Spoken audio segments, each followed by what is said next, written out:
بسم اللہ الرحمن الرحیم۔ انما انت منذرون ولکل قوم ہاد۔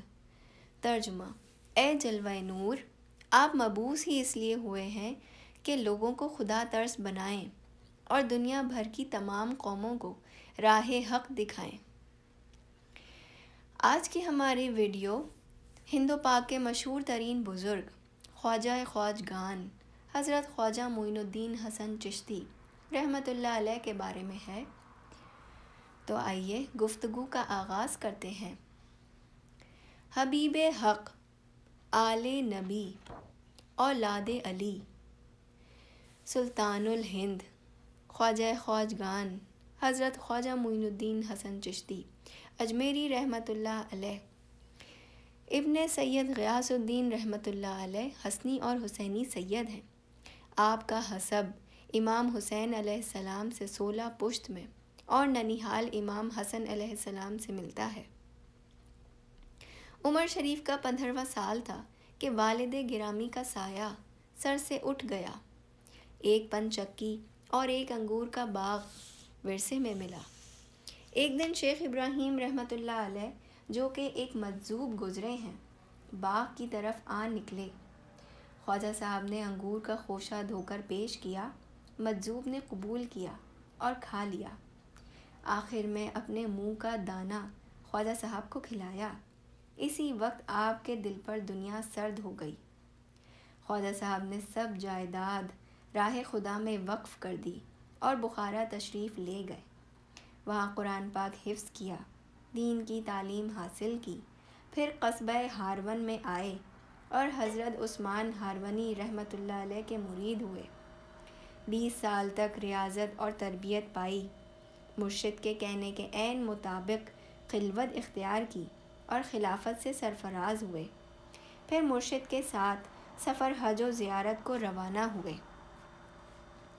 راستے میں کیا دیکھتے ہیں کہ پارسیوں کا آتش کدہ ہے۔ آگ لینا چاہا تو آتش پرست انکاری ہوئے۔ مرشد پاک نے فرمایا، تم نے 100 برس سے یہ آگ جلا رکھی ہے، اگر اس کو معبود سمجھتے ہو تو یہ آگ تمہارا لحاظ کرے گی؟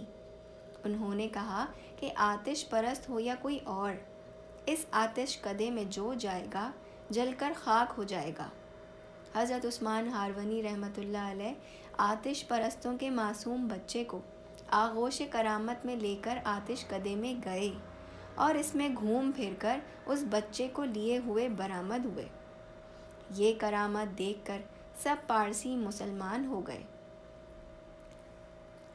حج بیت اللہ سے فارغ ہو کر جب روضہ منورہ کی زیارت کی تو فرمایا، معین الدین حسن رحمۃ اللہ علیہ، تم 2 رکعت نماز نفل پڑھ لو۔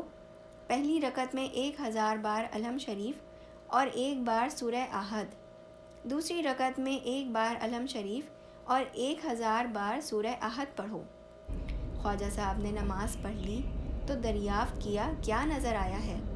انہوں نے کہا، عرش معلیٰ سے تحت الثریٰ تک سب کچھ نظر آتا ہے۔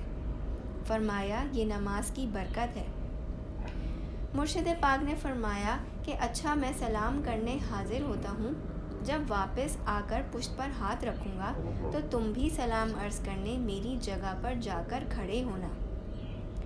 حاضر ہو کر سلام پیش کیا اور عرض رساں ہوئے کہ 2 درخواستیں آپ کے حضور میں پیش کرتا ہوں۔ پہلی درخواست تو یہ ہے کہ مجھے مکہ مکرمہ یا مدینۃ المنورہ ہی میں رکھ لیں۔ حکم ہوا کہ مکے میں رہو۔ دوسری عرض کی کہ یہ معین الدین حسن رحمۃ اللہ علیہ آپ کی آل اور جناب علی المرتضیٰ کرم اللہ وجہہ الکریم کی آل میں سے ہیں۔ مجھے جو کچھ حضور سراپا نور صلی اللہ علیہ وآلہ وسلم سے ملا، میں نے وہ سب کچھ انہیں بتا دیا اور 20-22 برس میں تکمیل کر دی۔ اب انہیں ایسی ولایت عطا ہو جو آج تک کسی ولی کو نہ ملی ہو۔ حکم ہوا، ہندوستان اس کو دیا۔ مرشد پاک نے یہ فرمان قبول فرما کر خواجہ صاحب کے پاس آئے، پشت پر ہاتھ رکھا، وہ فوراً حاضر ہوئے اور عرض کی، الصلاۃ والسلام علیک یا رحمۃ للعالمین۔ جواب ملا وعلیک السلام یا معین الدین، جھک کر قبول فرمایا اور دامن مراد بھرا پورا لے کر مرشد کی خدمت میں آئے۔ حضرت عثمان ہارونی رحمۃ اللہ علیہ نے فرمایا اپنے 40 ابدال لے کر ہندوستان روانہ ہو جاؤ، وہاں جا کر اسلام پھیلاؤ، اب میں مکہ میں رہوں گا۔ مرشد مکے کو اور آپ ہندوستان کو روانہ ہو گئے۔ خواجہ صاحب ہر روز عشاء کی نماز کے بعد اجمیر سے خانہ کعبہ کے طواف کے لیے جایا کرتے تھے۔ حج کرنے والے آپ کو طواف میں دیکھتے تھے۔ دن کو عقیدت مندوں نے یہ چمتکار دیکھ کر آپ کو نمسکار کرنا شروع کیا۔ لوگوں سے دریافت کیا کہ تمہارے ہاں سب سے اونچی عبادت کا ذریعہ بنتی ہے وہ کون سی ہے؟ وہ اپنی زبان میں کہتے، جس کا مفہوم یہ ہے کہ ہم نے موسیقی کو اس لیے اپنایا ہے کہ اس سے حواس یکسو ہو کر انسان بآسانی عرفان حق پا لیتا ہے۔ خواجہ صاحب نے فرمایا ہمارے سامنے نمونہ پیش کرو۔ رات کو یہ ماجرا حضور پاک صلی اللہ علیہ وآلہ وسلم میں کہہ سنایا اور سماع یعنی قوالی کی اجازت پائی۔ اسی ذریعے سے حمد و نعت اور فضیلت اسلام کی تبلیغ شروع کی۔ حضور سراپا نور صلی اللہ علیہ وآلہ وسلم کی اللہ کے بندوں پر عنایات دیکھ کر رب کریم نے آپ کا غریب نواز لقب مشہور کرایا۔ زبان خلق کو نقارہ خدا سمجھو، بجا کہے جسے خلقت اسے بجا سمجھو۔ وصال شریف 6 رجب 633 ہجری کو 97 برس کی عمر میں ہوا۔ پیشانی مبارک پر بخط نورانی محبوں نے یہ لکھا پایا، حبیب اللہ مات فی حب اللہ، یعنی اللہ کا حبیب اللہ کی محبت میں اس دنیا سے کوچ کر گیا۔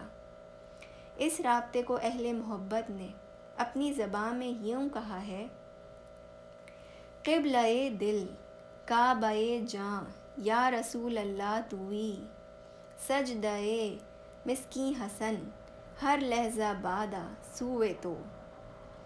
حضرت خواجہ قطب الدین بختیار کاکی رحمۃ اللہ علیہ سے منقول ہے کہ ایک بار میں نے بھی خواجہ صاحب کو سجدے میں یہ دعا پڑھتے سنا ہے، الہی جب تک معین الدین اپنے مریدوں کو اپنے ہمراہ بہشت میں نہ لے جائے گا، ہرگز ہرگز بہشت میں داخل نہ ہوگا۔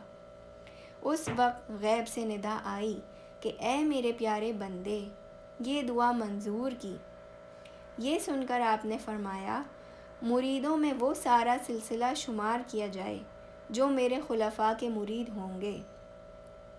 آواز آئی ہمیں یہ بھی منظور ہے۔ وما علینا الا البلاغ۔ مزید ویڈیوز اور اپ ڈیٹس کے لیے چینل کو سبسکرائب کرنا نہ بھولیں۔